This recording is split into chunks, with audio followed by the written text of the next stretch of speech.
नमस्कार दोस्तों। सैकड़ों और शताब्दियों संघर्षों के बाद आज अयोध्या के उस ऐतिहासिक राम मंदिर बनकर तैयार हुआ और वहाँ पर रामलला की मूर्ति की प्राण प्रतिष्ठा हो गई। इसके पीछे लंबे समय के संघर्ष एवं बलिदान की गाथा है। कितने कारसेवकों की शहादत एवं बलिदान गई है, तब जाकर के यह संघर्ष सनातन धर्म के लोगों ने एक मर्यादा और कानून के तहत रहते हुए एक लंबी लड़ाई लड़ी, तब जाकर के यह मंदिर में सफलता मिली। और राम का मंदिर भी कानूनी तरीके से और मर्यादित तरीके से और न्याय के रास्ते से मिला, और तब जाकर के यह मंदिर बनकर के तैयार हुआ।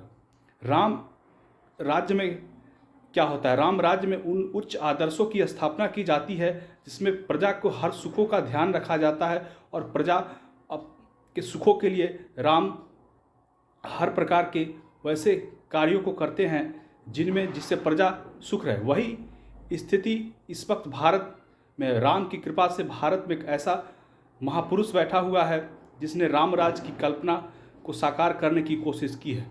राम राज्य में जनता के ध्यान को रखा जाता है। अगर 4 करोड़ प्रतिवर्ष लोगों को मकान मिल रहा है, 80 करोड़ लोगों को अगर राशन मिल रहा है और कितने विकास कार्य हो रहे हैं, तो यही राम राज्य की शुरुआत होती है। समय का चक्र कितनी तेज़ी से बदला है, यह भी देखने वाली बात है। काफ़ी लंबे समय तक संघर्ष किया गया, इतने वर्षों तक राम लला टेंट में विराजमान रहे, यह बात भी सत्य है। लेकिन सनातन धर्म के लोगों ने अपने कानूनी और मर्यादा तरीके से ही लड़ाई लड़ी।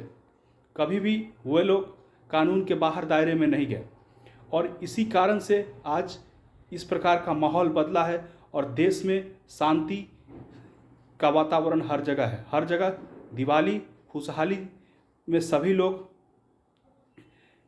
रामलला की इस प्राण प्रतिष्ठा को मना रहे हैं, और कहीं से भी किसी के भाव में विद्वेष भावना नहीं है। याद कीजिए, वह कांग्रेस पार्टी और लेफ्टिस्ट मीडिया जिस प्रकार से एक नैरेटिव सेट करने की कोशिश करती थी कि राम मंदिर बना तो देश में दंगे हो जाएंगे, लेकिन फिर भी भारत के लोग बहुत प्रबुद्ध है। भारत के लोगों को लेफ्टिस्ट मीडिया समझती नहीं, चाहे वो किसी जाति धर्म के लोग हो। यहाँ पर शांति प्रिय लोग हैं और सभी एक दूसरे से मिल करके रहते हैं, और शांति के राम राज्य में शांति के धर्म के तरीके से ही हर कार्य होता है।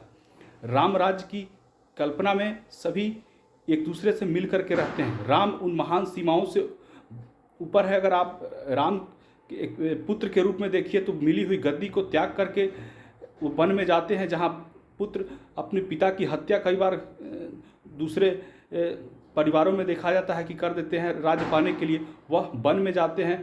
चाहे आप राम की हर कैरेक्टर को उठा करके देखिए, तो चाहे सीता माता की हो पत्नी के रूप में, वह सभी राजपाट के सुखों को छोड़ करके वन में जाती है। लक्ष्मण सेवा करने के लिए वन में चले जाते हैं। यानी हर प्रकार के भारत के ऐतिहासिक सांस्कृतिक धरोहर में रामायण और राम मर्यादा पुरुषोत्तम के रूप में कहे जाते हैं, क्योंकि उन्होंने उन मापदंडों को स्थापित किया जिस पर मनुष्य चल करके अपने जीवन को सफल एवं सार्थक बना सकता है। और ये भारत की ऐतिहासिक और सांस्कृतिक पुनर्जागरण की भी शुरुआत है। आने वाले हजारों वर्षों में इसकी रास्ते पर भारतवासी चलेंगे।